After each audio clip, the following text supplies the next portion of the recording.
اس نے ایک مانگنے والے کو جھٹ سے کچھ نکال کر دے دیا۔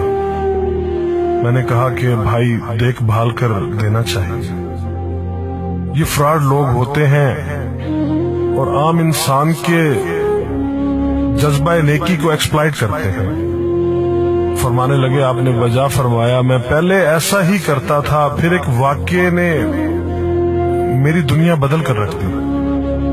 میں دھرم پورہ لاہور میں اپنے گھر سے سائیکل پر نکلا تھا کہ ٹھیکیدار سے اپنے بقایا جات وصول کر لوں۔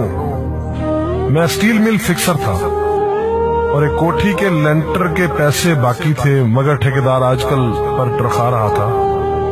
میں سائیکل پر جا رہا تھا کہ ایک شخص اپنا بچہ فٹ پاتھ کے کنارے لٹائے ہسپتال پہنچانے کے لیے ٹیکسی کا کرایہ مانگتا پھر رہا تھا۔ وہ کبھی کسی پیدل کا بازو پکڑ کر ہاتھ جوڑ دیتا، میرا بچہ بچا لیں، مجھے ٹیکسی کا کرایہ دے دیں، تو کبھی موٹر سائیکل والے کو ہاتھ دے کر روکتا، کبھی کسی کار والے کے پیچھے بھاگتا کہ وہ کار میں اس کے بچے کو ہسپتال پہنچا دے۔ کوئی رکتا تو کوئی نہ رکتا، جو رکتا وہ بھی اسے گھور کر دیکھتا اور آپ والی سوچ کر اسے ڈانٹتا، کام کر کے کھانے کی نصیحت کرتا اور آگے نکل جاتا۔ میں جو سائیکل سائیڈ پر روک کے ایک پاؤں زمین پر ٹیکے اس کا تماشا دیکھ رہا تھا، اچانک اس کی نظر مجھ پر بھی پڑی۔ اس نے میری سائیکل کا ہینڈل پکڑ لیا۔ بھائی جان خدا کے لیے میرے بچے کی زندگی بچا لیں، اس کو سخت بخار ہے، آپ نیچے اتر کر اس کو دیکھ تو لیں، آپ کو یقین آ جائے گا۔ آپ دیں گے تو شاید کسی اور کو بھی اعتبار آ جائے، مگر میں بھی آپ کی طرح سوچ رہا تھا۔ پھر جس جارحانہ انداز میں اس نے میری سائیکل کا ہینڈل پکڑ رکھا تھا، لگتا تھا کہ ادھر میں سائیکل سے اترا اور ادھر وہ سائیکل پکڑ کر بھاگ جائے گا۔ میں نے بھی اسے کام کر کے کھانے کی تلقین کی اور پچھلے جمعے میں سنی ہوئی حدیث اس کو بھی سنا دی۔ کما کر کھانے والا اللہ کا دوست ہوتا ہے، اور اپنا ہینڈل چھڑا کر بڑبڑاتا ہوا آگے چل پڑا۔ حرام خور ہمیں بے وقوف سمجھتے ہیں۔ 2-3 گھنٹے کے بعد جب میں بقایا جات وصول کر کے واپس آیا تو وہ ابھی اسی جگہ کھڑا مانگ رہا تھا۔ بچے کو اب وہ سڑک کے پاس لے آیا تھا اور اس کے چہرے سے کپڑا بھی اٹھا رکھا تھا، وہ دھاڑے مار مار کر رو رہا تھا۔ اب وہ بچے کے کفن دفن کے لیے مانگ رہا تھا۔ میں نے سائیکل کو روک کر پاؤں سے نیچے ٹیکا اور میت کے چہرے کی طرف دیکھا۔ پھول کی طرح معصوم بچہ زندگی کی بازی ہار گیا تھا۔ میرے رونگٹے کھڑے ہو گئے۔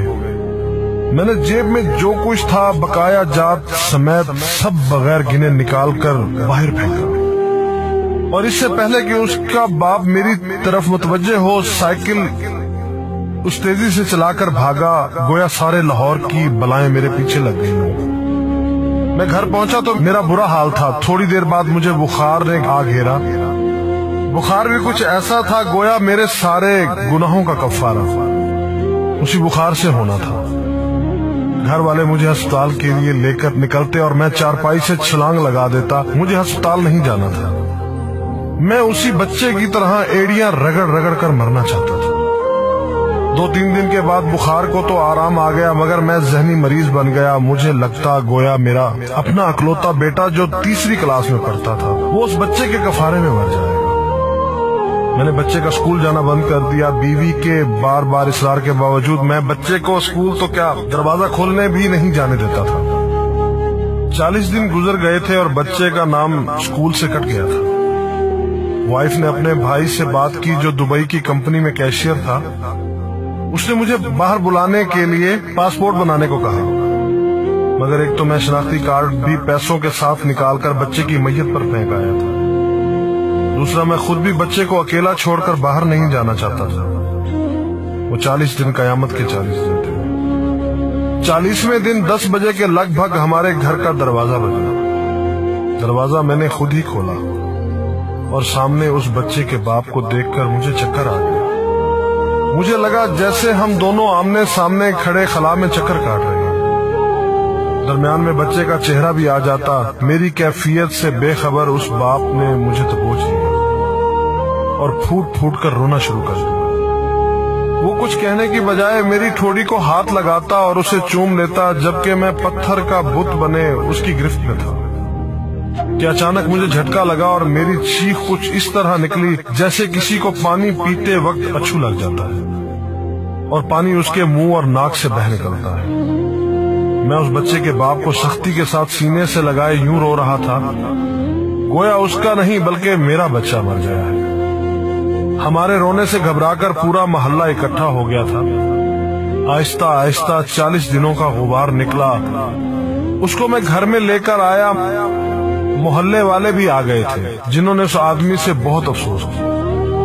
کچھ دیر بعد اس نے اپنی جیب سے میرا شناختی کارڈ نکالا اور مجھے واپس کیا، پھر جیب میں ہاتھ ڈال کر کچھ پیسے نکالے اور میرا شکریہ ادا کر کے کہنے لگا کہ آپ کے پیسے بڑے برکت والے تھے، شاید آپ کے خلوص کی برکت تھی کہ میرے بہت سارے کام ہو گئے۔ سارے اخراجات کے بعد کچھ پیسے بچ گئے تھے، ان میں کچھ پیسے میں نے ادھار لے کر ڈالے ہیں، یہ آپ قبول کر لیجئے، باقی میں بہت جلد آپ کو واپس کر دوں گا۔ میں نے پیسے واپس لینے سے سختی کے ساتھ انکار کر دیا اور منت سماجت کر کے اسے پیسے رکھنے پر راضی کر دیا۔ اس کے بعد میں یہاں بطور اسٹیل فکسر آ گیا۔ میں جی جان سے کام کرتا تھا، چند ماہ میں ترقی کر کے فور مین بن گیا۔ 3 سال بعد میں نے سالے کی مدد سے اپنی